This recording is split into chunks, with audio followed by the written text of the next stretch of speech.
발전 행정할 차례인가? 어디?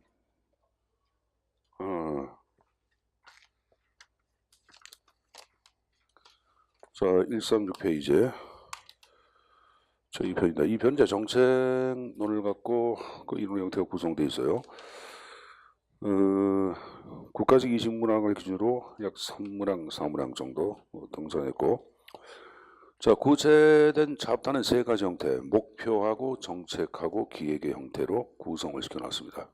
물론 이제 출제는 제2장에 정책론에서 문제가 집중이 된 특징이 있습니다. 자, 그렇지만 이제 1장의 목표 설정도 기본적인 틀 가운데 출제에 나온 몇 가지 형태가 있습니다. 자, 그러면 출제 포인트를 보겠는데, 그 행정 목표의 기능 옆 밑에 목표의 변동이라는 게 나오죠. 이게 이제 C급에서 D급인데, 목표의 전환이다, 목표의 다원화다, 확대다 하는 목표의 변동을 대표하는 유형들의 개념 정의하는 것들이 문제에서 거론되었어요.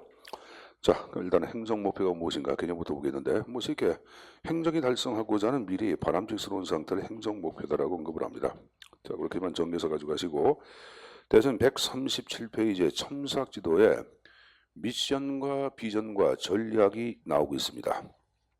그래서 이제 기본적인 내용 좀 몇 가지 형태만 정리해 보겠는데, 자, 미션 자체를 얘기할 때는 조직의 존재 이유를 보여주는 게 바로 미션이에요. 조직의 존재 이유. 왜 조직이 존재하는가 하는 조직의 존재 이유. 이게 지금 이게 미션을 얘기하고, 자, 그 다음에 이제 쭉 내려가서 여러분들 비전 나온 거 봐. 자, 비전을 얘기할 때는 미래의 모습을 얘기하는 거죠. 미래의 모습. 자, 거기 보시면은 비전은 어떤 단위에 대한 머릿속의 그림이란 말이 나오죠. 그래서 그 밑에 미션이 조직의 존재 이유가를 얘기했죠. 근데 다음 페이지 보자. 자, 비전은 조직의 미래상이 무엇인지 그 미래 상태를 보여주는 거죠. 그게 바로 이제 지금 얘기한 비전을 얘기합니다. 조직의 미래상이 무엇인지를 보여주는 것들 지금 얘기한 비전을 얘기하고, 자, 그다음에 핵심적 가치가 나왔는데 그것은 미션과 비전을 달성하는 과정에서 조직이 어떻게 행동해야 하는가를 보여주는 것이 핵심적 가치고, 자, 그리고 이제 전략 자체를 얘기할 때는 미션과 비전을 달성할 수 있는 가장 효과적인 여러분들 계획을 얘기해요. 계획. 핵심적 가치를 얘기할 때는 미션과 비전 자체를 달성하기 위해서 조직이 어떻게 해야만 하는가 하는 미래의 지침을 보여주는 거고, 미래의 지침. 그 다음에 전략 자체를 얘기할 때는 그런 지침 자체를 달성하기 위한 계획이야시 계획입니다, 여러분들. 그러니까 사실 이제 핵심적 가치 밑에 전략이 있다고 보시면 되겠죠. 맨 위에 미션, 비전, 핵심적 가치, 그 다음에 전략의 형태로 구성되어 있다. 하나 좀 정리해서 가져가시고, 자, 목표의 유형은 넘어가시고 바로 오른쪽에 목표의 변동을 정리를 좀 하도록 하겠습니다. 자, 목표의 변동은 자, 목표는 고정된 것이 아니라 조직 내적인 요소 때문에 끊임없이 변동되어 왔다. 그래서 변동을 대표하는 것들, 자, 교재 4가지 형태가 좀 나왔는데, 일단은 출제에 자주 거론된 파트가 바로 목표의 전환입니다. 자, 영어 나온 거 보자. Displacement of goal 이렇게 나왔죠. 그걸 목표의 전환, 목표의 전치, 도치, 대치, 왜곡의 형태로 표현하기도 합니다. 그래서 여러분, 자, 본래의 조직의 목표를 망각하거나 잊어버립니다. 그래서 수단적 가치를 종국적 가치로 전환시키는 것을 목표의 전환이라고 얘기하죠. 쉽게 얘기하면은 수단의 목적화, 이걸 우리는 목표의 전환이라고 언급을 합니다. 다시 한번, 수단의 목적화를 목표에 뭐라 한다? 전환이라고 언급을 합니다. 그럼 지금 얘기한 전환 자체를 전환을 왜 그런 목표의 전환이 발생하는지 그 원인 자체가 나왔는데, 자, 원인에다가는 점점 찍어놓고 관료제의 병리현상이라고 적어놓자.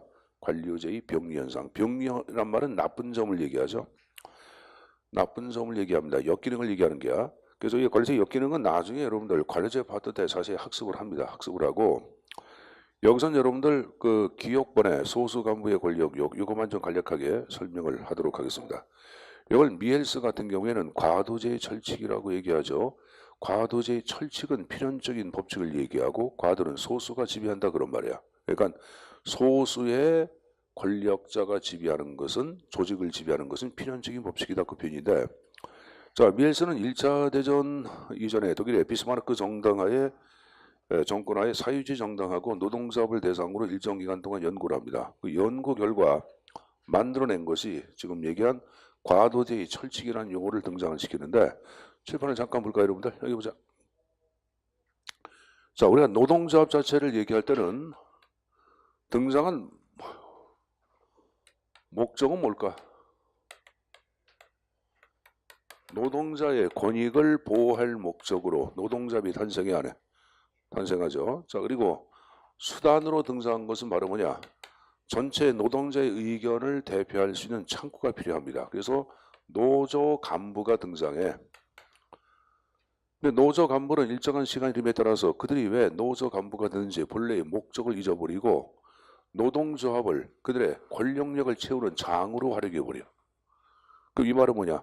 수단으로 등장한 노조 간부가 그들의 이익을 추구하는 것을 조직의 목적으로 바꾸죠. 이게 수단의 목적과 목표의 전환의 원인이라고 파악하고 있는 거예요. 그래서 일단은 뭐 기억부는 그렇게만 정해 두시고 다른 것은 뒤에 또 학습을 할 거야. 학습할 테니까 그때 좀 보시면 됩니다. 이게 지금 이제 관료제의 병리 현상이라고 생각하시면 되겠고 수단의 목적과 인생의 목적은 행복 아니야. 행복을 위해서는 돈이 필요치 않아. 근데 돈만 추구하는 현상. 행복 잊어버리고 그러니까 목표의 전환을 얘기하는 거예요. 자, 다음 페이지 보자. 자, 승계를 얘기할 때는 자, 말 그대로 본래 목표가 성취되었다. 그럼 새로운 목표를 발견 설정 추구하는 것이 승계예요. 자, 물론 달성이 불가능하다고 파악해서 새로운 목표를 설정 추구하는 것도 승계로 파악합니다. 승계. 그래서 여러분이 뭐 구공무원 시험을 합격했다. 그래서 7급을 새로운 목표를 설정 추구했다. 승계 들어가는 거예요. 근데 공무원 시험 준비를 여러분들 약 뭐 3년 정도 하는데 계속 떨어져. 그래서 이건 여러분들 이제 안 되겠다 해서 뭐 기업체에 들어가는 것을 새로운 목표 설정 추구했다고 또 승계 들어가는 거예요. 조직도 마찬가지면 조직도 마찬가지로 이제 목표 승계가 발생하는데 자, 생각해보자. A라는 조직이 목표를 달성했어. 근데 만약에 새로운 목표를 설정하지 않으면 조직은 존립할 필요가 있어 없어? 없는 거 아니야. 그래서 모든 조직은 목표를 달성했다. 새로운 목표를 설정하고 다시 달성했다. 새로운 목표를 설정하면서 계속 생명을 유지해 간다고. 그래서 그 목표 승계 맨 밑에 조직의 항구성 유지에 기여한다. 그런 말 나왔나? 나오죠. 그 다음 밑줄을 쳐놓았어요. 항구성 유지에 기여한다에다가 밑줄. 자, 그 다음 이제 목표의 다원화와 확대하는 다원화를 얘기할 때는 본래의 목표에다가 이질적인 목표를 추가하는 것을 다원화라고 얘기합니다. 다시 한번 본래의 목표에다가 이질의 목표를 추가하는 것을 뭐한다? 다원하다라고 언급을 하죠. 그러니까 여러분들 대학의 목표는 진리탐구인데 진리탐구에다가 사회봉사활동을 또 하나 추가시켜놨다. 그러니까 여러분들 목표의 숫자가 늘어난 거 아니야. 이게 다원화 그러는데 이질적인 목표가 추가되기 때문에 이름을 질적인 변동이라고 얘기합니다. 옆에 질적 변동이라는 말이 나올게요. 자, 목표의 확대를 얘기할 때는 목표의 범위를 확정하는 거야. 그래서 이것은 다원하고의 차이점은 다원하는 이질의 목표죠. 근데 확대는 동종의 목표야. 그러니까 A란 출판사에서 9급 공무원 수험서를 발간하다가 7급 공무원 목표 수험서 발간을 또 하나 추가시켰어. 이건 지금 얘기한 식으로 동성의 목표가 추가된 게 안 된 게 된 거죠. 이것도 지금 얘기한 확대 들어가는 거예요. 확대. 목표의 범위를 확정하는 거. 그러니까 여러분들이 여기 보자. 공부하다가 자 이번엔 기말고사 때 10등 안에 들어야지. 근데 중간에 여러분들 보니까 기량이 향상됐어. 그래서 아니야 5등 안에 들어야지. 그럼 5등을 하면 10등은 다 포함이 돼야 안 돼. 말이 이상하다. 자, 하여간에 여러분들 5등을 하면 10등 목표는 달성한 거야 안 한 거야? 한 거지. 이 목표를 상향 조정하는 것도 지금 얘기한 확대 들어가는 거예요. 목표를 상향. 거기 여러분들 세 번째 줄을 보시면 중간에 목표의 상향 조정도 해당된다. 그래서 16강 목표를 중간에 8강으로 바꿨다. 이거 지금 얘기한 확대 들어가는 거예요. 자, 근데 여러분들이 확대하고 그 위에 있는 여러분들 승계하고 또 혼동하는데 거기 보시면은 자, 거기 느낌표 나온 거 봐. 목표의 승계는 목표 달성 완결 이후에 등장해. 그러니까 16강 목표를 달성했다. 다음번 목표는 8강. 이것은 승계야. 근데 우리가 파악하는 확대는 달성 도중 ing야. 그러니까 여러분들 16강 목표를 달성하는 도중 상대팀의 기량 약화, 우리 팀의 전략 향상에 의하여 8강으로 중간에 바꿨다. 이건 뭐가 되는 거야? 이건 확대 들어가는 거죠. 그러니까 여러분들 달성 도중 ing냐 완결이냐에 따라서 양자를 구분하기도 합니다. 자, 좀 전에 확대의 반대말을 목표의 축소라고 얘기해. 확대의 반대말은 그러니까 여러분들 예를 들어서 8강 목표에서 하향하는 게야. 16강 목표로 가는 거야. 어? 9급, 7급 공무원 수험서 발간하다가 9급 공무원 수험서만 발간했다. 이게 바로 뭐다? 이건 축소라고 얘기하는 게야. 축소하고 확대는 좀 서로 상반되죠. 자, 비중 변동은 설명 안 하겠습니다. 쉬운 내용입니다. 자, 그래서 이제 목표 변동에 관한 성격들 가끔 출제에 나온다고 말씀드렸고, 자, 오른쪽에 목표 관리가 나오는데, 이제 지난주에 여러분들 뭐 수업상 얘기했지만 인대가 좀 늘어났고 무릎에 물이 꽉 차 있어가지고 이게 지금도 계속 여러분들 이게 치료를 받고 있는데 수업하다 힘들 좀 앉아서 할게요. 그건 여러분들이 좀 양해해 주시고, 자, 목표 관리. 니들이 사회자한테 얘기했냐? 유정 선생님이 전화했더라. 안부 전화. 요즘 다리 아프시냐고. 깜짝 놀라서. 어떻게 하느냐 그러니까 학생들이 얘기해 줬다고. 그런 얘기 자꾸만 해가지고 그래서 말로만 하지 말고 선물 사가지고 방문하라 그랬어요. 자, 목표관리 MBO에 관한 내용을 좀 보겠습니다. MBO는 거기 이제 그대로 목표에 의한 관리인데 이 목표를 잘 보세요. 물어놨어요. 오브젝티브 여러분들 이게 키워드야. 키워드고 실제 포인트는 여러분들 B급이죠. 거기 특징, 장단점, 비비에서 관계다. 별표 3개 형태가 쭉 나왔어요. 그래서 자 이게 제가 방금 전에 오브젝티브가 가장 핵심적인 키워드라고 말씀드렸습니다. 자 일단은 여러분들 좀 이따 이제 설명하도록 하고 발달을 먼저 보자. 자, 이 MBO 자체는 1954년도 피터 드라커, 자 우리가 미리학자죠. 이 사람에 의하여 소개되고 더글라스 맥그리고 리커테이에서 이론적 속성, 행정부에서는 73년도 닉슨 정부 때 여러분들 채택이 이루어집니다. 자, 근데 이제 하나 유의할 것은 MBO는 본질이 자 적어놓자. 거기다가 본질 조직관리 기법이라고 적어놔. 본질 조직관리 기법. 조직관리 기법으로서 MBO가 이제 등장을 합니다. 그리고 화살표 놓고 닉슨 행정부 점점 예산 제도로 변경. 자, 그렇지만 닉슨 행정부 때는 73년도에 예산 제도로 변경을 해. 그러니까 닉슨 정부 때 채택한 것은 조직관리 방법이 아니라 뭐로? 예산 제도로 활용을 합니다. 일단은 좀 하나 좀 적어 놓으세요. 자, 그럼 이제 목표에 관한 내용. 자, 오브젝티브이겠는데. 자, 여기 좀 보자.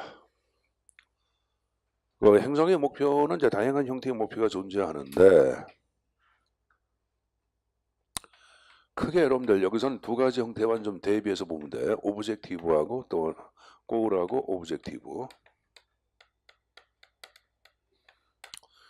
자, 일단은 상단의 골은 하단의 오브젝티브에 비하여 보다 추상적이고 규범적이고 질적이고 장기적인 목표, 이걸 골이라고 얘기해. 근데 오브젝티브는 그것이 아니라 보다 구체적이고 그리고 계량화되고 그리고 단기간에 설정한 목표예요. 또 하나, 다수의 합의를 토대로 설정된 목표를 오브젝티브다 이렇게 얘기합니다.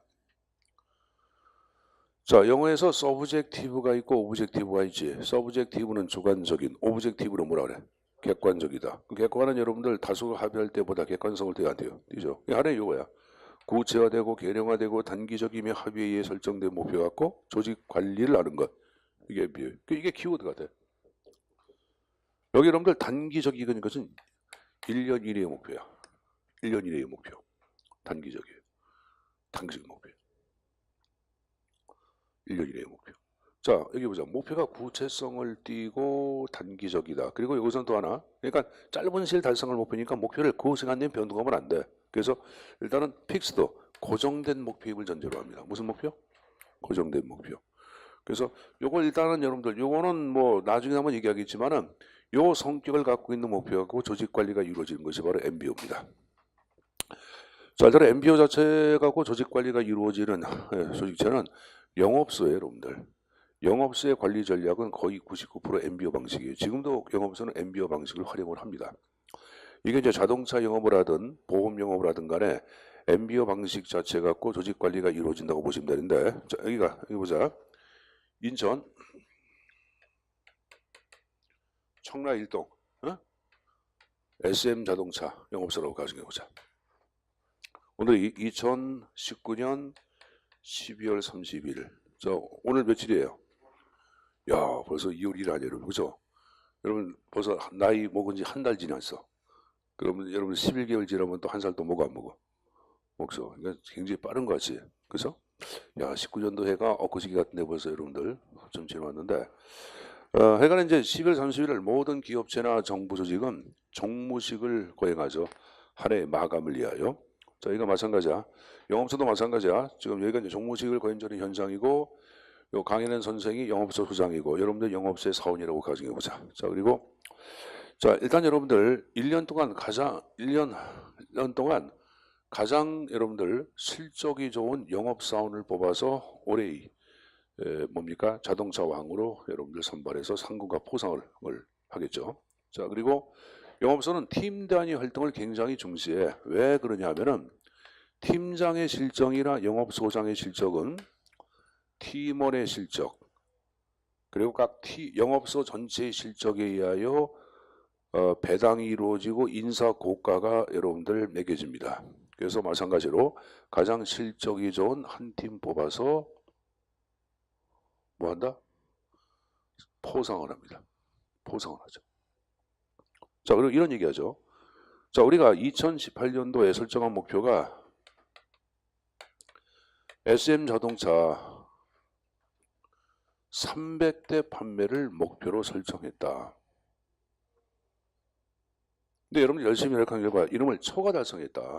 그래서 2019년도 올해 우리 영업시의 목표를 설정하고자 합니다라고 얘기합니다. 그래서 내 생각에는 여러분들이 능력이 뛰어나니까 내년도 320대가 어때요? 하고 먼저 소장 의견을 제시하는 거야. 이걸 영업소 사원들의 의견을 토대로 이제 목표를 이제 수정을 하겠죠. 1팀의 미스터 김자철가 손을 들고 경기가 계속 L자로 가고 있고, 침체로 가고 있다. 내수가 부진하다니까 올해 순으로 300대 하자고 얘기합니다. 그러니까 이 팀의 미스박이 무슨 말이냐? 경기가 여러분들 유턴했다. 미국 같은 경우에도 양적 완화 정책 자체를 피고 금리 동결하고 하니까 경기가 또 활성화될 테고, 그러면 외국 자본 자체가 국내 유입이 커질 거 아니냐? 그래서 350대 판매하자고 얘기합니다. 뭐 4팀의 팀장은 뭐 400도 얘기할 수 있겠지. 여기 상관과 부하 구성원의 공동의 합의에 의해 설정한 목표가, 예를 들어서 350대의 목표가 설정됐다고 가정해 보자. 그럼 이 목표는 상관이 일방적으로 설정한 게야, 공동의 합의야? 공동의 합의 아니야. 두 번째, 350대 구체화되고 계획화된 목표 아니야. 그리고 이것은 1년 동안 달성할 목표니까 단기야, 장기야? 단기 목표예요. 자, 그리고 하나 초과될 게 바로 뭐야? 2018년대 우리가 뭐 아까 300대 달성했다 그랬나? 300대 달성했다. 여기에 근거하여 내년도의 목표가 설정된 거니까 이렇게 환류가 된 게 안 된 게야. 된 거죠. 환류를 중시한 목표예요. 그러다가 환류를 중시하는구나. 환류를 중시하는구나. 자, 그러면 요 350대 목표 설정됐어. 그럼 각 팀별로 목표가 할당되겠죠. 5개 팀이 있다. 그럼 70대씩 할당되겠죠. 자, 그럼 내가 1팀의 팀장, 1팀의 팀원이야. 자, 제일 먼저 미스 리한테 물어본다고. 미스 리, 올해 자동차 판매 10대 했는데, 자, 내년대는 끝발을 올려서 15대 어때? 라고 물어보면은 미스 리 입장에서는 자신의 사성을 얘기할까 안 할까? 하겠죠. 자, 내 나이가 벌써 35이고 아직까지 미스고, 그래서 2020년대는 무조건 시집을 가야 합니다. 그래서 연애 지낼 쪽에 난 시간을 많이 투자하겠다. 그래서 그냥 올해 순으로 10대만 하겠다. 이 말은 부하의 목표를 설정할 경우에도 상관이 일방적으로 찍어내린 게 상관과 부하 구성원의 공동의 합의야. 공동의 합의야. 부하들의 의견이 반영된 목표 설정되는 거예요. 자, 설정이 다 됐어요. 자, 이제 2020년 1월 2일 신정이 끝나고 난 다음에 영업사원들은 어김없이 영업소에 출근하고 출근부에 도장 찍고 팀별로 회의 걸리겠죠. 자, 회의가 끝나고 난 다음에 자, 이제 영업소 사원들은 누가 시켜서 하는 것이 아니라 각자 자신의 권한과 책임하에 자신의 목표를 달성하기 위해서 부단한 노력을 할까 안 할까? 부단한 노력을 하겠죠, 여러분들. 그 다음 모든 영업소마다 얘기해보자. 이렇게 벽면에 맞대 그래프가 그려져 있어요. 그리고 여기 영업소 사원들 이름들이 쭉 나와요, 여러분들. 저기 뭐 장동건도 나오고 김태희도 나오고 여기 여러분들 문재인도 나오고 박근혜도 나오고 쭉 나오겠죠, 여러분들. 자, 내가 여러분들 장동건이야. 기분 되게 좋네. 장동근이야, 장동건이야? 건이에요? 장동근은 누구지? 없어요? 코미디언이랬잖아. 걔는 장동. 자, 장동건이야.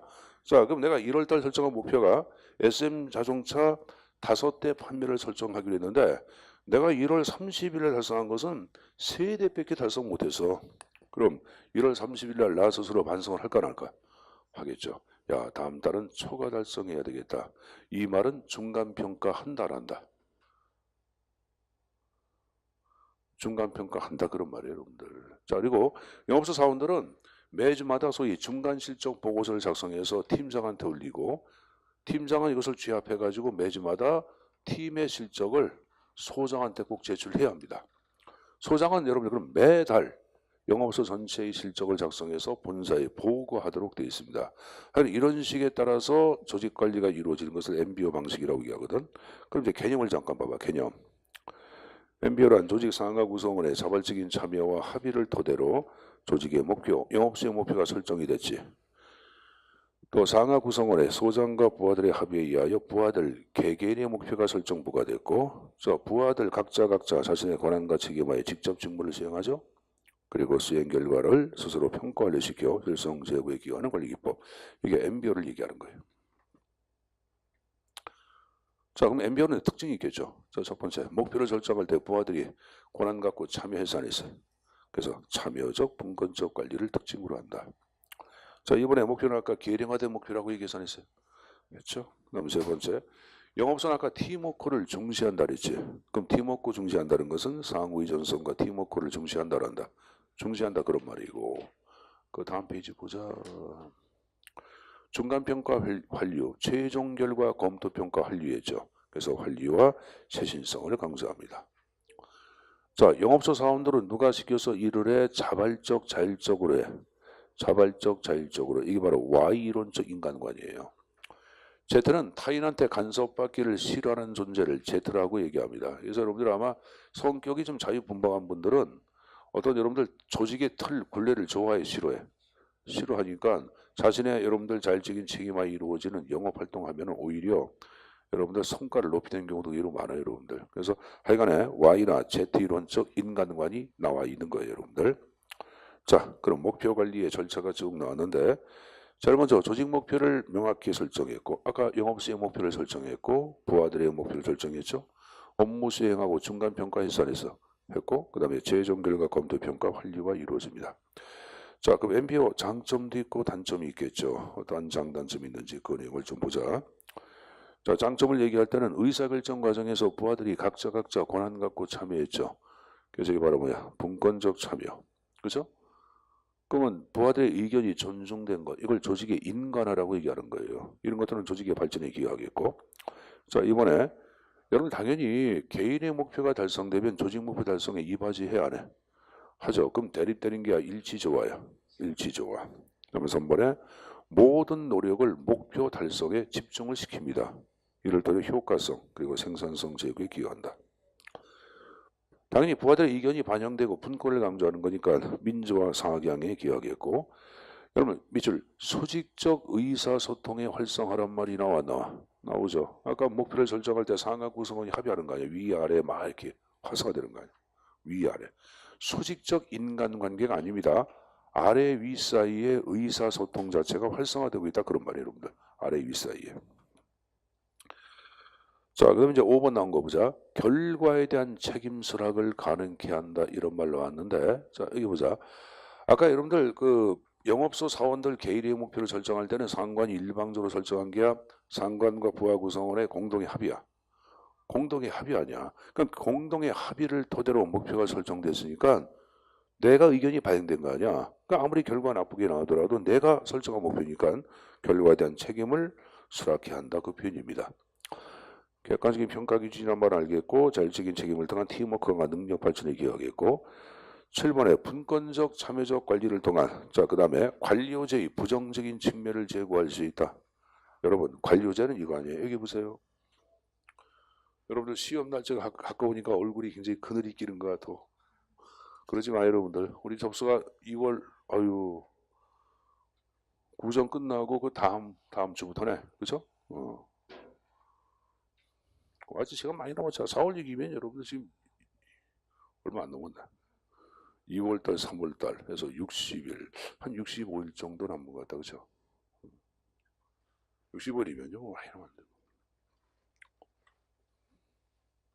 문제 많이 풀어봐. 공부를 좀 하신 분들, 1년 되고 이러시는 분들은 학원 문제풀이 자체를 만족하지 말고 잠깐 문제 좀 풀어봐야 돼. 개가식 문제는 문제 싸움이야. 이론 자체를 완벽하게 가져갈 필요는 없어요. 이론은 약 70, 80% 가져가고 객관식 문제를 토대로 보완을 하는 게야.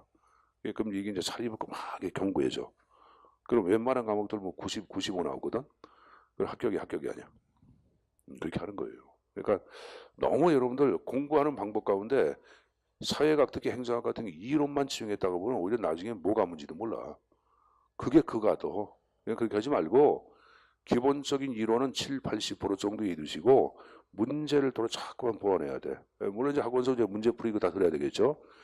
그렇지만 이제 그것만 갖고도 안 되니까 시중에 나와 있는 문제집 정도 뭐 많이 힘들겠지만 내가 볼 때는 최소한 2권, 한 권이 아니라 2권 정도는 풀어봐야 합니다. 풀어봐야지 이게 경고해져. 근데 이제 문제를 어떤 걸 풉니까? 교수님 단원별 문제를 풉니까? 아니면 여러분들 뭐 전부입니까? 뭐 다 좋은데 가장 좋은 것은 문제지 가운데 해설이 잘 돼 있는지. 해설지가 좀 잘 돼 있는 거. 그게 뭐 단원별이 되건 여러분 전범위가 되건 해설지. 근데 여러분들 가운데 선생님 전 1년 공부해도 아직까지 이론적 틀이 좀 안 잡혀 있어요. 엉성히 하는 사람들은 단원별 문제를 보는 게 낫고 선생님 저는 어느 정도 좀 틀이 좀 확립된 거 가져가지고 시험은 한 7, 80 정도 나옵니다 하는 분들은 뭐 같고 모의고사 형태에 따라 공부하는 것도 나쁘진 않아요. 그건 여러분들이 스스로 좀 점검해가지고 시중에 나와 있는 것들 사가지고 문제를 풀어보도록 하셔야 합니다. 알았습니까? 그렇게 풀면 여러분들 웬만하면 되지 않을까 생각하는데 기출 문제 다 분석을 하고 그리고 지금 얘기한 식으로 뭐 수업 시간에 하는 우리가 이제 정규 수업 시간에 하는 것하고 그리고 문제지 한 2권 정도 풀어보면 되지 않을까 생각을 하고 있어요. 근데 이제 그게 남은 기간 한 60 며칠 동안 이루어져야 돼. 그러니까 여러분들 공부 아니 처음 하시는 분들 얘기하는 게 처음 사람 하는 사람 못하고 공부를 1년 넘게 하신 분들한테 얘기를 하는 거예요. 여러분들 그렇게 좀 대비하면은 웬만하면 합격하지 않을까 이렇게 생각을 하고 있습니다. 자 그건 그런 거고 자 여러분들 장점에 관한 내용들 7번 다시 보자. 자 아까 이제 7번에 관료제의 부정적인 측면 이거 보자. 관료제는 하이라키 계층제 아니야. 그럼 꼭대기 한 사람이 모든 것을 일방적으로 결정하고 지시하고 하명을 해야 하네. 하죠. 그리고 권한이 꼭대기 한 사람한테 몽땅 집중이 돼 있어 안 돼 있어? 돼 있죠. 요게 이제 일방적 지시, 지나친 직권성 각종 문제점을 가져올 거 아니야. 근데 MBO는 여러분들 뭐야? 참여적 분권적 관리 아니야. 이걸 여기다 이제 적응시키면은 문제점을 제거하는데 기여한다. 7번급 표현입니다. 자, 8번 중간평가 환류, 최종 결과 검토 평가 환류했죠. 환류를 통한 약점의 신속한 발견 보완이 가능합니다. 자, 단점 첫 번째 나온 거 보자. 자, 정부에서 MBO를 도입할 경우에 가장 큰 문제는 MBO는 계량화되고 구체화된 목표 아니야. 근데 행정이 달성하는 목표들은 뭐 공익을 추구한다, 공공성 추구한다, 사회 정의 구현한다, 인간의 정성 구현한다, 복지 구현한다. 거의 다 추상적인 거예요. 그래서 계량화되고 구체화된 목표 설정 어렵다. 1번급 표현이에요. 자, 이번 나온 거 보자. 저 MBO 자체를 얘기할 때는 여러분들도 결과만을 강조해. 그러다 보니까 뭐다? 비합리적인 수단을 정당화시킬 위험성이 있어 없어? 있어요, 여러분들. 그 영업소에 여러분들 자동차 영업이라든가 보험 영업이라든가 재위협하는 친구들 같은 경우에 그냥 막무가내식으로 오는 경우도 있어 없어? 선생님 그 친구 한 놈이 현대자동차 영업 소장하고 있거든. 근데 이름이 소장한 지 벌써 30년 됐나. 그래서 현대차를 살 때는 그런 걸 사줬어요. 아, 내 주변에 내 동생 거도 요새 전화질이야. 왜 안 사주냐고. 왜 안 사주냐고 전화. 요새 너무 안 된대. 그래서 화장지가 나 안 나. 그 입에서 욕 나와 안 나와. 아, 욕 나오잖아, 여러분들. 그 견자, 어? 견의 아들, 응? 견자. 아, 얘 견자라고 선생님이 그러니까 또 욕한다고 지랄해. 너 당장 오라 그랬지. 와서 몇 대 맞더니 몇 대 맞아 선생님한테. 선생님 오라고 와야 돼. 안 오면 내가 가서 불질러 버리거든. 그래가지고 아니 몇 대 맞더니 차 팔아달라고. 그래서 차 하나 팔아주기로 했습니다. 아니 선생님이 차를 바꿀 때가 됐거든. 모닝차가 집에 여러분들 있는데 그게 13년 탔어. 그러니까 이 차가 여러분들 이제는 뭐냐면은 어우 이게 인공지능이야. 차가 여러분들 알아서 엔진이 왕 올라갔다 왕 올라갔다 그러고 지가 기분 나쁘면 여러분들 핸들도 안 들어가. 진짜 여러분들. 그래서 너무 여러분들 지멋대로 하는 인공지능 갖고 있는 차가 되기 때문에 그래서 도저히 안 되겠더라고. 그래서 이제 그걸 물어봤지. 중고차 하는 놈한테 야 이거 잠깐 못 판다 그러더라고. 그러니까 빨리 정리하는 게 나을 거라고 그러더라고. 그래서 차 하나 좀 하려고 그랬는데 그러고가 전화해가지고 그래서 이제 잘 됐지. 내가 전화하면은 내가 걔한테 부탁하는 거 같잖아. 그림이 왔으니까 나는 차는 그럼 뭐 서비스 하려고 다 달라고 해야 하네. 하죠. 그래서 후방 카메라부터 여러분들 내비게이션 네가 책임지라 했어. 그러니까 그거 못 한다고 그래서 그럼 안 산다 그랬어. 그러니까 여러분들 알았다 그러더라고요, 여러분들. 자, 어쨌든 간에 여기 보자. 어? 그나마가 이제 차를 팔면은 얼마나 남을지 모르겠지만 아마 지가 남는 이익의 반은 나한테 주의할 거예요, 여러분들. 그렇게 되는데 어쨌든 간에 결과를 지나치게 중시함으로써 수단을 정당화시킬 위험성이 있다 없다? 있다. 자, 여러분 여기 보자. 혹시 아버님이나 어머님이 소나타 사시는 분들 이름하가 이제 소나타를 엊그저께 일산인가 어디에서 인천공항에서 그 전시회를 했대. 그래서 전국 지점장들만 딱 모여가지고 보여줬대. 너무 좋대. 소나타가 너무 좋대. 그랜저보다 더 좋대. 그래서 이제 소나타 나한테 추천해 주라고. 안 산다 그랬어 소나타. 비싸가지고 안 사고 아반떼 좀 살까 그래요. 아반떼. 현대는 경차가 안 나오잖아요, 여러분들. 그죠? 자, 어쨌든 간에 여러분들 뭐 얘기다 말하냐? 에? 뭐 얘기다 말해서 그래요. 거기에다가 양이 섰어요. 자, 세 번째, 양적인 측면을 지나치게 강조, 질적인 목표를 저하시킬 위험성이 있고 4번에 N별은 기업에서 만들어지는 거 아니야. 그럼 추구하는 이념은 이익 아니야. 근데 행정이 추구하는 것은 뭐예요, 여러분들? 공익 아니야. 그럼 행정에 도입할 경우에는 이념상 갈등이 있고 삐그덕삐그덕거린다. 이 바로 사업에 관한 표현입니다. 그러니까 행정에 도입할 경우에 잘 맞지 않는다 그런 말이에요. 그 말을 좀 이렇게 미국 놈들은 좀 말 쓰는 게 비유적으로 많이 표현을 해야 하네.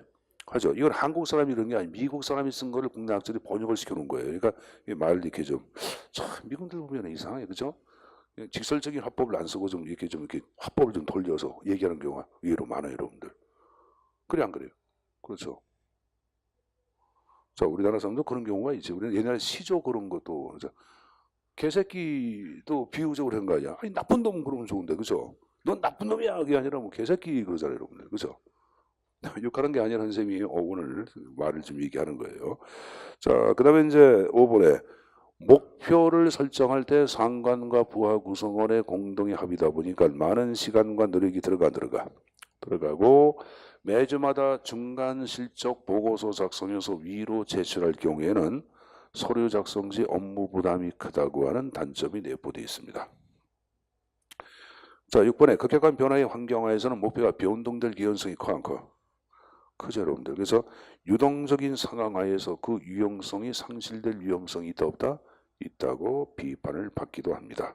그래서 장단점에 관한 내용들을 좀 정리해서 가져가시고 자, MBO PPBS 이건 아직 안 비웠는데 그냥 몇 가지만 잠깐 좀 보겠습니다. 거기 이제 하단에 MBO PPBS, PPBS는 계획 예산에서 예산 제도인데 아직 뭐 안 비웠잖아. 그렇지만 이제 좀 전반적인 내용들 MBO만 쭉 보면서 같이 상대편에 있는 거로 생각하시면 돼.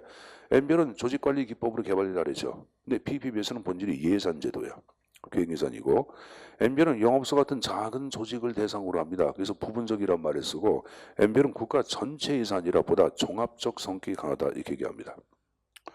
그 다음에 MBO는 개선 조직이야. 개선은 여러분들 조직의 고유의 업무를 직접 수행하는 사람들을 개선이라 그래.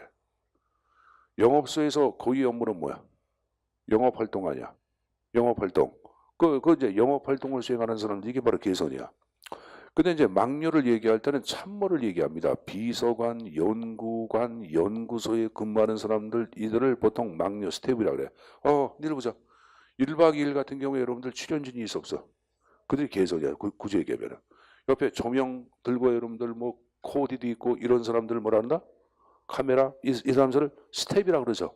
스텝이 영어로 번역할 때 우리가 막류라고 번역하는 거야. 알았습니까? 자, 그럼 물어보자. 막류는 특정 분야에 대한 전문성을 띄어 안 띄어? 띄잖아. 코디 같은 경우 뭐 얼굴에 미용하고 어디 전문가 아니야. 카메라 감독 카메라에 대한 전문가 아니야.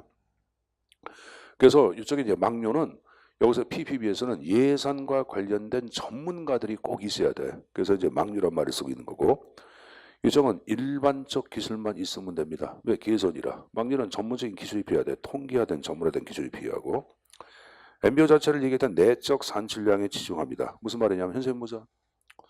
자, 아까 여러분들 청라 SM 자동차 영업소에서 자동차 뭐 300대 판매를 목표로 설정했다.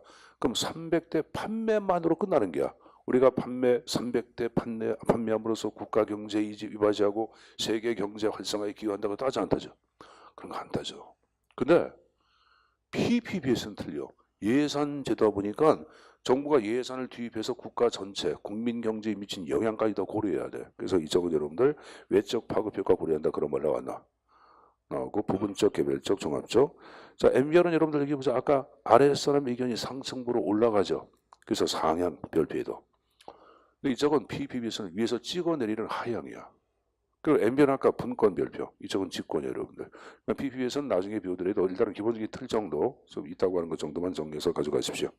자, 파스 문제 딴 거 보지 마시고 여러분 145페이지 장 바꿔서 2장 파트를 입문을 하겠는데, 자, 2장에 관한 내용들. 자, 1장은 여러분들 여기 보자. 1장은 뭐 어려운 거 아니니까 여기 보자. 출제는 제가 목표의 변동이 나올 가능성이 크다 그랬죠. 물어보자. 수단의 목적화를 뭐라 한다? 목표의 전환. 본래 목표가 달성되었다. 새로운 목표를 발견 설정 추가하는 것을 승계. 본래의 목표에다가 이질의 목표는 다원화. 본래의 목표에다가 동성의 목표는 확대. 목표의 범위를 상향 조정하는 것도 확대.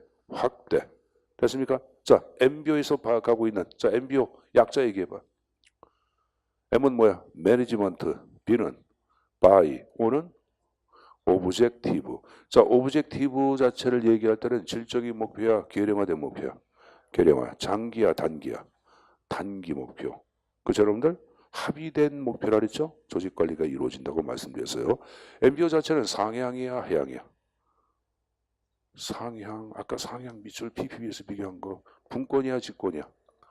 분권이라고 얘기했어요. 개선 조직이야, 막료야? 개선. 그럼 일반적 기술이야, 전문적 기술이야? 일반적 기술. 어렵지 않잖아요, 여러분들. 중요한 거 배웠네. MBO를 개발한 사람은 여러분들 미래학자 피터 드라커야. 드라커 아주 유명한 사람이야. 여러분들 엘빈 토플러 들어봤어요? 제3의 물결로 다 웬만하면 다 할 거야. 이 사람과 쌍두마차야. 그만큼 유명한 사람이야. 드라커. 이 드라커의 이름이 잘 안 이어지면 드라키라. 뭐 비슷하게 보면 돼. 드라키라. 다 좋아요, 여러분들. 그 사람은 꼭. 그래서 앞에 피 아니야. 드라키는 피 좋아해, 안 좋아해? 피 드라커 아니야, 여러분들. 피터 드라커. 피 좋아한다. 그렇게 해두세요, 여러분들. 자, 그거 봤으면은 이제 145페이지에 자, 정책론 파트에 관한 내용을 정리를 좀 하도록 하겠습니다. 자, 정책학에 하는 여러분들 뭐 사실 우리가 이게 이제 정책론이에요. 이게 정책학은 이게 중요하죠. 그래서 여러분들 아마 이제 교재에도 절의 형태가 9개 절로서 구성을 시켜놨어요.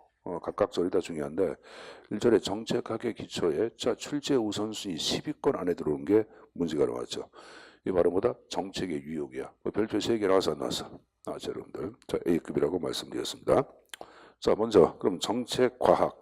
정책과학을 정책학이라고도 얘기해. 자, 무엇인가 보자. 쉽게 얘기하면은 정책을 연구하는 학문이 정책학이에요. 쉽게 얘기하면은 그 앞에 한번 속으로 한번 쭉 보세요. 그걸 외우라는 게 아니야. 정책 결정과 집행이 이렇게 설명하고 정책 문제는 뭐냐면 뭐 여러분 정책을 통하여 해결할 대상을 얘기해. 실업 문제, 경기 침체 문제 이건 몽땅 다 정책 문제야. 그럼 정책 문제를 해결하기 위해서는 자료가 필요해 안 해? 그럼 정책은 그런 자료를 탐색해 수집을 해줘. 그리고 해석을 얘기할 때는 뭐냐면 정책 문제 해결책이야. 문제 해결책. 그걸 제시해주는 학문을 정책학이라고 얘기하는 거예요.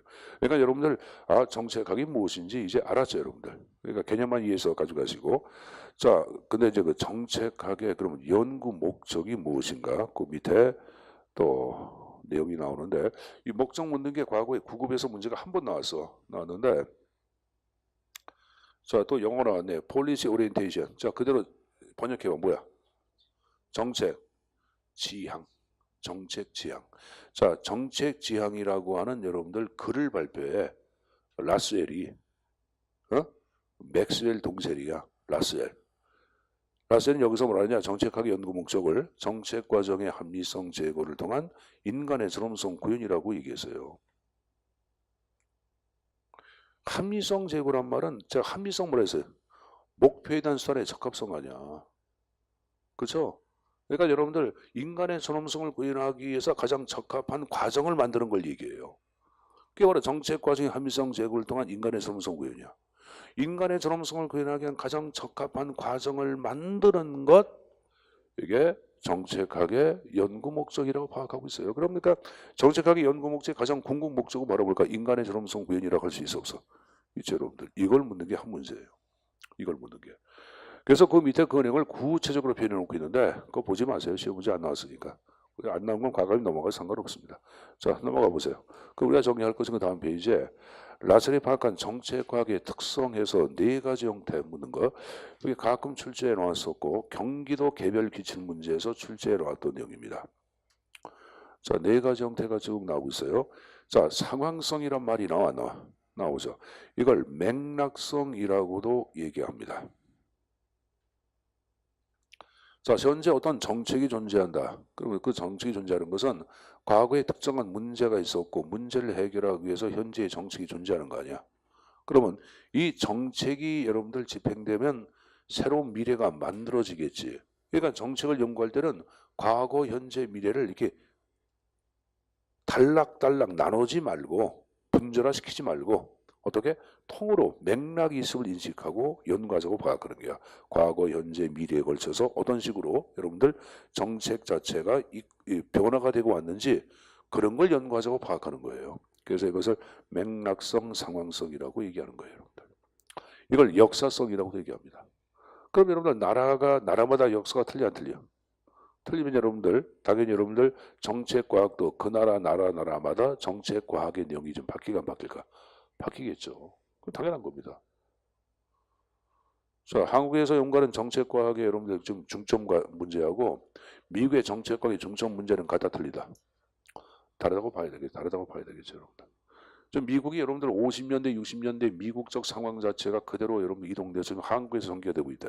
그래서 이제 미국에서 이제 공부한 사람들 이제 이게 들어보면은 지금 현재 한국 상황은 미국서 발생하는 상황, 60년대에 발생했던 그 혼란기에 등장했던 상황하고 노이즈하다 여러분들.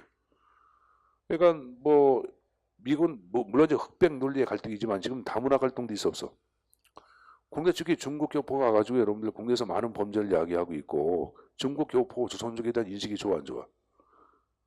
굉장히 안 좋아요. 선생님도 굉장히 안 좋게 봐. 선생님 이 강연의 선생도 별로 좋게 안 보여요, 여러분들.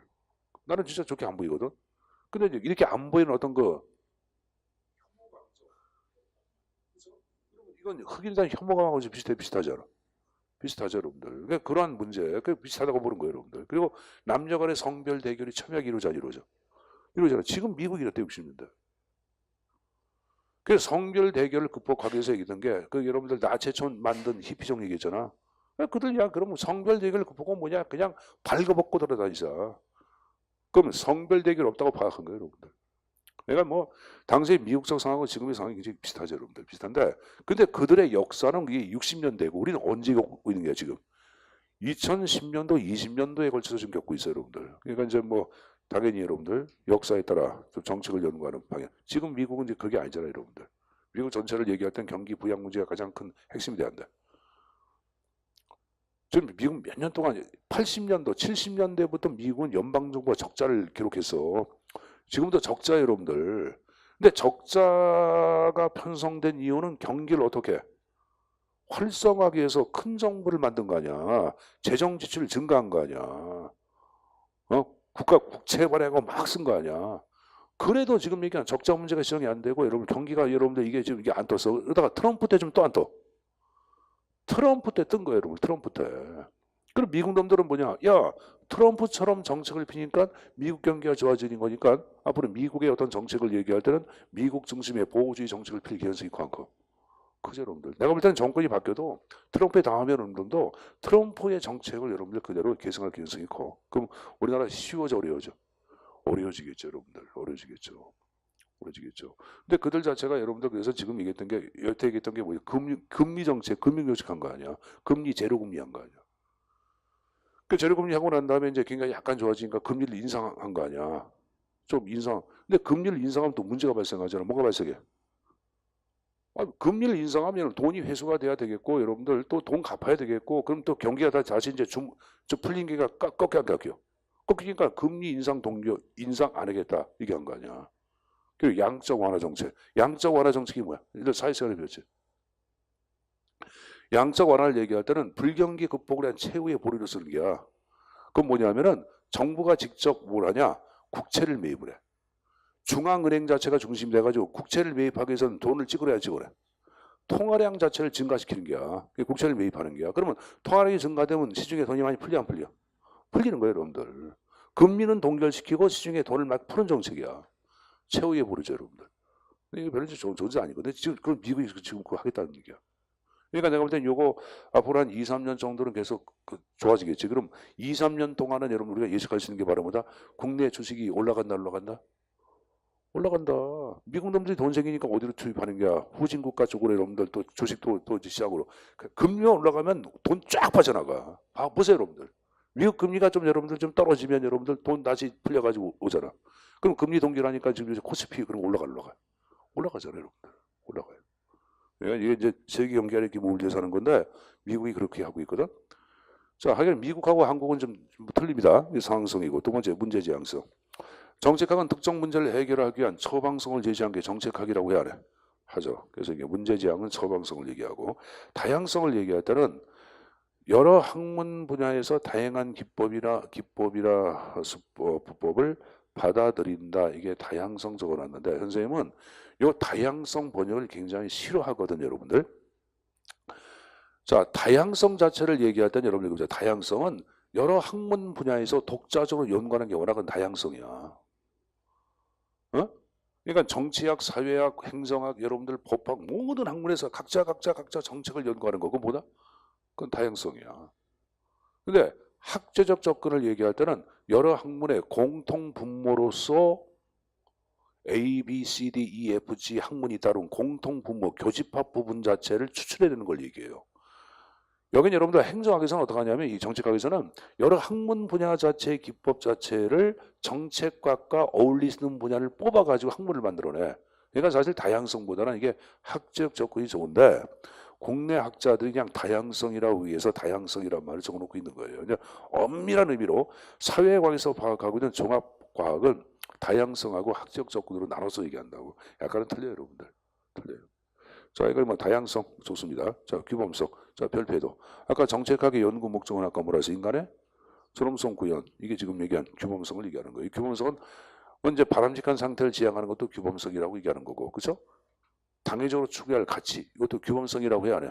하죠. 그럼 인간의 존엄성 구현은 마땅히 당위적으로 추구할 가치야, 가치가 아니야. 가치죠. 그래서 이제 규범성이란 말을 쓰기도 합니다. 다 맞아요, 여러분. 자, 어쨌든 간에 네 가지 형태를 제시해 놓고 있다. 자, 그거 봤으면은 쌍가루 3번은 보지 마시고 옆 페이지에 보시면은 쌍가루 4번을 또 별표 하나. 자, 정책 문제의 특성하고 정책 구성 요소에 관한 내용이 나오고 있는데, 자, 일단은 윌리엄 던이 파악한 정책 문제의 특성을 한번 보세요. 이게 출제에 많이 나왔죠. 뻔한 내용들인데, 근데 이제 이게 많이 나온 이유는 용어 때문에 많이 나와. 상호 의존성을 상호 독립성으로, 주관성을 객관성으로, 동태성을 정태성으로 이렇게 바꾸는 문제. 자, 일단은 정책 문제는 정책을 통하여 해결할 대상, 실험 문제, 경기 침체 문제 이거 다 얘기하는 거예요. 그럼 실험 문제, 경기 침체 문제는 서로 연관돼 있어 안 돼 있어? 돼 있죠. 이게 상호 의존성이야. 두 번째, 정책 문제를 바라보는 관점은 보는 관점에 따라 달리 해석을 해야 해. 달리 해석하죠. 주관성이에요, 여러분들. 쌍용 노조 자체에서 여러분들 파업을 했잖아. 파업한 노조원들한테 차 들어왔잖아. 어? 봉급의 50% 자체를 차업 들어간 거야. 니들 그것에 쌍용 자동차 자체가 손실을 본 것하고 국가 기물이 파괴된 거. 쌍용 노조에서 여러분들 노조 파업하면서 여러분들 돌멩이 던지고 막 해가지고 얘는 파업해가지고 국가 기물이 훼손됐잖아. 그래서 그러한 거에 대해서 법원에서 10억을 내라고 한 판결 내려서, 그러니까 쌍용 노조 전 노조 자체를 이끌었던 집행부들 자체의 월급 자체가 차압이 들어가, 압류가 들어와. 압류가 들어와가지고 50%씩 여러분들 그 압류해서 가져가게끔 이렇게 법원에서 판결 내렸어요. 그래서 이거 갖고 이제 어저께 보니까 여러분들 바른미래당 하고 우리나라에 녹색당이라고 있더라고. 녹색당의 여자분하고 바른미래당의 남자분하고 격렬한 토론을 막 전개. 그 당이 마땅한 거다 아니다 막 싸움질래. 그럼 이 말은 어떤 정책 문제를 바라보는 관점은 보는 관점에 따라 달리 해석을 해야 하죠. 이게 바로 뭐야? 주관성이죠. 자, 정책 문제는 인간의 삶 속에서 발생했지. 이 바로 인공성이야. 정책 문제는 자, 이거 보자. 아까 싸움질한다는 것은 서로 이해관계라 갈등이 있다 없다. 있다. 소의 이해관계라 갈등이 첨예하게 대립되는 게야. 이게 바로 동태성이야. 정책 문제는 고정된 거야. 시간이 바뀌고 공간이 바뀌면 바뀌어. 변동성. 정책 문제가 되기 위해서는 진실이 없는 건 정책 문제가 아니야. 진실이 없는 북핵 개발 안 하고 있는데 북핵 문제 심각해. 진실이 있는 게 없는 게야. 아니 예를 들어서 얘기하는 게야. 북한이 핵도 개발 안 했는데 야 북핵 문제 막 그렇게. 그럼 이건 진실성이 있는 게 없는 게야. 없는 게야. 여러분들 천안함 사태 같은 경우에도 북한 자체가 쏘지도 않았는데 쐈다. 예를 들어서 자 칼기 폭파 누가 했어요? 칼기 폭파 김현희 들어봤어요? 전두환 정권 때. 그 폭파 그 칼기 폭파 김현희가 아니라 그러잖아요, 여러분들. 그 여러분들 아니란 얘기도 많이 나오잖아. 당시에 전두환 정권에서 했다 하는 얘기 나왔나? 별얘기 다 나와요, 여러분들. 그러니까 어느 게 진실인지 모르겠지만 만약에 거짓이라면 칼기 폭파에 대해서는 여러분들 의구점들이 굉장히 많이 제시가 돼. 그래서 그 사건 자체가 재수사가 좀 되고 있는 걸 알고 있는데 그래서 이제 김현희가 아까 북한의 사주를 받고 내려와서 폭파했는지 아니면 여러분들 그게 이제 아니라는 얘기 많이 나오잖아요, 여러분들. 그리고 중에서 칼기가 폭파됐을 때 거기서 그 폭파에서 여러분들 유가족 있잖아. 유가족 자체가 좀 문제를 제기하고 있어요. 근데 그 사건을 정확히 아는 사람 누구밖에 없어. 김현희가 알겠지. 김현희가. 근데 난 한편으로 이런 생각 드는 게 김현희마저도 여러분들 세뇌당할 가능성이 있어 없어? 인간이 세뇌당하면 여러분들 아는 것도 인고도 여러분들 이상하잖아. 선생님이 우리 지연이 앉혀놓고 2달 동안 김영철 잘생겨서 두 달 동안 그러면 나중엔 우리 재현이도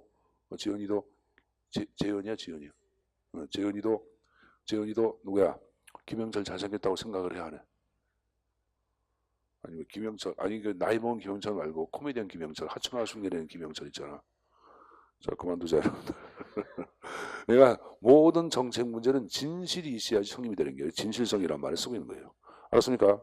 자, 그래서 그 정책의 특성 가지고 가시고 자, 내가 그 밑에 정책 구성 요소 해가지고 4대 구성 요소가 쭉 나왔는데 목수 대결로 적어놓자. 목수 대결.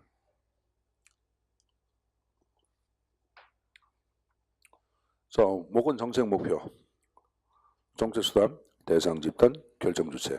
자, 근데 그 뒷부분에 정책 대상 집단은 두 집단으로 다시 나눠진다고 나왔지. 뭐하고 수혜자하고 비용 부담. 비용 부담을 피해자 집단이라고 얘기합니다. 자, 근데 이제 하나 이해할 게 한 장을 넘겨보세요. 자, 정책 수단에 대해서 여러분들 유민범 교수가 파악하고 있는 분류가 있고, 자, 그리고 여러분 정부의 관여의 정도에 따라서 분리한 3가지 형태가 존재하고, 오른쪽에 살라만이 파악하고 있는 정책 수단이 나왔고, 그 밑에 박스에서 여러 가지가 나오는데 시험 출제에 나온 것은 여러분들 살라만이 파악하고 있는 정부의 관여의 정도에 따른 정책의 수단의 유형이 출제에 2번 나왔어. 그럼 이 말은 이제는 정책 수단이 나오면 누구께 나온다? 살라만께 나온다 그런 말이야. 살라몬께 나온다 그런 말이에요. 그래서 이제 오른쪽 보시면 여러분들 그 살라만의 정책 수단 해가지고 위에 박스 나왔고 하단에 강제 혼합 자발이란 말이 나오죠. 그래서 그 형태를 좀 보겠는데 요 강제 자체가 정부의 관여의 정도가 가장 높은 것을 얘기합니다. 강제를 그래서 직접적 수단이라고 표현하기도 합니다. 뭐란다? 직접적 수단으로 파악하는데 자, 그를 대표하는 게 3가지가 나와. 3가지가 나오고 있습니다, 여러분들. 자, 하나는 정부의 직접적인 시행이란 말이 나와. 당연히 들어가죠. 정부의 직접적인 시행을 다른 말로 뭐라 그래? 정부 소비라고도 얘기하고 정부 소비 아니면 정부의 직접 공급으로 표현하기도 합니다. 정부 소비, 정부 직접 공급의 형태로 표현하기도 합니다. 알았습니까? 자, 그 다음에 이제 거기 이제 규제에 나왔는데 이 규제는 별표에 두시고 화살표에서 경제적 규제라고 적어놔. 경제적 규제. 그러니까 민간의 경제활동 자체를 직접 규제에 의하여 집행이 이루어지는 걸 얘기해. 인허가, 뭐 진입 규제해가지고 하는 것들. 여기서 파악한 직접 규제야. 직접 규제를 얘기하는 정부가 직접 하는 걸 얘기하는 거고 간접 규제는 정부가 직접 하지 않는 것이 간접 규제야. 민간의 위탁 방식을 취했다 그러면 간접 규제 들어가? 들어가는 거예요. 선생님 보세요. 시장 위임 같은 경우에 일정한 의무를 부과하고 시장이 서로 판단을 내게끔 하는 걸 얘기해. 그것도 직접이야, 간접이야? 간접이야. 정부는 어떤 의무를 부과할 뿐이고 시행 여부는 스스로 결정하는 거예요. 그것도 간접 규제예요, 여러분들. 그래서 지금 얘기한 이 규제는 여기선 경제적 규제를 얘기하는 거예요. 거기다 아까 제가 화살표 놓고 무슨 규제라고 적어놨어요, 좀 전에? 그러면 거기다가 사회적 규제 X라고 적어놔. 사회적 규제는 직접 규제로 보질 않아. 현재 별로 마음에 안 드는데 그 왜 그러냐면은 자, 그 올라가서 박스에 살라만이 파악한 3가지 낮음, 중간, 높음 나온 거 봐. 그래서 높음에 경제 규제란 말이 나와. 그래서 민간의 경제 활동을 직접 규제 이렇게 나와. 인허가 진입 규제란 말 나왔잖아. 근데 위에 중간 보시면 사회적 규제 나온 거 봐. 바람직한 사회 질서를 위한 밑줄 사회적 분위기를 조성해 주는 우려에서 그래. 살라만은 사회적 분위기. 환경보험 캠페인 전개하고 남녀 차별 없다 평등 그 시가지 운동하게끔 하게 하고 그런 걸 얘기하는 거예요. 그렇게 볼 때는 사회적 분위기만을 조성해 주기 때문에 이것은 직접이 아니라 물어보자 간접으로 보자고 파악하고 있는 거예요. 그래서 이건 여러분들 어쩔 수가 없어. 알았습니까? 그러니까 근데 선생님이 어떻게 해야 합니까? 지금 그대로 해야 돼. 사회적 규제는 그냥 간접 규제. 알았냐? 어? 그리고 이제 그 경제 규제는 직접 규제 형태로 봐야 돼. 이건 뭐 여기서 여러분들 살라몬이 얘기한 거기 되기 때문에 그 내용 좀 사회적 규제 직접이 있고 간접이 있어 없어? 있는 거예요. 있는 건데 이건 여러분 어쩔 수가 없으니까 이렇게 좀 내용 좀 정리해서 가져가자고 말씀드리는 거예요. 자, 그다음에 이제 공기업 나와서 안 나왔어? 정부가 여러분들 소유하고 있는 기업을 만들어서 정부가 직접 시행하는 걸 얘기하는 거예요. 그래서 직접 규제 형태로 보고 있는 거예요, 여러분들. 알았습니까? 자, 그다음에 이제 그 밑에 나온 것 혼합적 수단에서 이게 이제 혼합적 수단이 바로 우리가 얘기하는 요게 이제 우리가 얘기하는 간접을 대표한다고 보시면 됩니다. 혼합이에요. 그래서 거기 나온 게 보조금, 조세감면, 지급보증이란 말이 나오죠. 지급보증 자체를 얘기할 때 여기 보자. 선생님 보자. 민간으로 하여금 집행하게 하고 만약에 얘가 그 집행할 때 만약에 돈을 못 갚았다. 그러면 정부가 대신 갚아줄게. 그걸 지급보증한다고 왜 안 해? 하죠, 여러분들. 정부가 뭐 주는 게 보증 쓰는 게 쉽게. 여러분들 보증 쓰는 아버님이 보증 쓰는 경우가 있어. 아버님 친구가 은행에 돈을 대출을 받아서 그럼 보증 필요하다 그러면 아버지가 보증을 써 안 써? 안 쓰시죠? 아버지 보증 쓰시는 분. 그러니까 아버지 보증 쓰면 안 되고 엄마 이건 아버지 일이야 가져가지 마 이렇게 얘기하지 않으셔. 나는 그러는데 여러분 아버님은 참 좋은 분들이야. 선생님은 우리 아들들이 아버지 하는 일에서 아버지 제발 술 좀 먹고 다니지 마세요. 그럼 마 이건 아버지 일이야 가져가지 마 그러는데. 그러니까 그렇게 술 먹고 들어오니까 내가 술 먹지 마 그러니까 그러더니 아버지 제 일인데 관여하지 마세요. 그래서 건방진 자식 내가 니 낫지 니가 나다냐 하니까 할 말 못하더라고. 너는 장가 들기 전까지는 내 감독하에 내 통제에 있는 거니까 벗어났으면 빨리 장가 들라 그러거든요. 그러니까 방 안으로 막 들어가더라고. 아, 요새 애들은 이렇게 술을 이렇게 많이 먹는 걸 했다. 어제는 아들 둘 녀석이 다 친구들 만나러 나가더라고. 한 놈은 밤 1시에 들어오고 또 한 놈은 여름 2시 반에 들어오더라고. 술을 먹고. 현재 친구는 큰아들 가운데 친구 녀석 가운데 뭐 여기니까 상관없겠다. 이제 성현이라고 이제 굉장히 좋아하는 놈이 있어. 내가 아들보다 더 좋아해. 근데 그럼 이제 집에 와서 이제 가끔 자고 그러는데 걔가 이제 뭘 하냐면은 참 애가 좀 괜찮은 녀석인데 직장이 별로 안 좋아. 내가 볼 때는 보안업체 다녀. 보안업체가 뭔지 알죠, 여러분들? 경비하고 그러는 거. 그래서 내가 그래서 하루는 술 한 잔 주면서 싫어하겠지. 지 아버지가 하는 얘기 똑같이 하니까. 신체도 건강해. 키도 한 184, 5 정도 되고 목 운동해가지고 몸도 좋아. 얘가 이제 대학을 관동대학인가 어디 나왔거든? 저 강원도에 있던가? 사회교육학과. 사회교육학과 나오면 이제 뭐 그런 이제 헬스 그런 것도 트레이너 자격증 따고 그러잖아. 그래서 너는 사회교육 쪽으로 전공해가 했으니까 그쪽으로 좀 직업을 좀 바꾸는 게 어떻겠냐. 어? 젊은 놈이 경비가 뭐냐 내가 대놓고 얘기해서 바꾸라고. 그러니까 아버님은 저희 아버님하고 똑같은 얘기 하신다고. 저 방 안에 들어갈래요. 그래가지고 이 건방져서 앉아있으라 그랬죠. 저놓고 난 다음에 직업엔 귀천이 없다. 그 거짓말이 안 해서 귀천이 있다고 얘기해주고 그리고 이제 좀 바꾸라 그랬어. 바꾸라 그러니까 고민해 보겠습니다 그러는데 어떻게 보면은 나나 걔 아버지 판단이 잘못된 것 같아. 왜 그러냐면은 이놈아 거시고 들어간 지 한 4년 정도 됐거든. 4년 정도 됐는데 지금 뭐냐면은 과장인가 뭐가 돼가지고 경비 안 나가. 그 인력들 관리하고 그런 거야. 예. 그래서 한편은 내가 걔한테 좀 창피하더라고. 괜히 얘기해가지고 쪽팔리게 만들어. 어제 그름이 집에 왔어요. 그래서 둘이 이제 집에 있다 술 먹으러 나간다 그러더라고. 그러더니 2시 반쯤 들어와서 둘이 또 자빠져 자고 있는데 아침에 나올 때 자고 있더라고. 근데 요새 애들은 너무 여러분들 그 술들 너무 좋아하는 것 같아. 그죠? 안 그래요? 여러분들은 공부하는 사람들. 여러분들 보면은 우리 아이들이 좀 폐퇴적인 것 같아. 그러니까 애들이 젊은 사람 애들이 아니라 애들이 좀 잘못된 삶을 사는 것 같아. 그래서 선생님 항상 니들을 대상으로 아들들 앉혀놓고 야단치거든.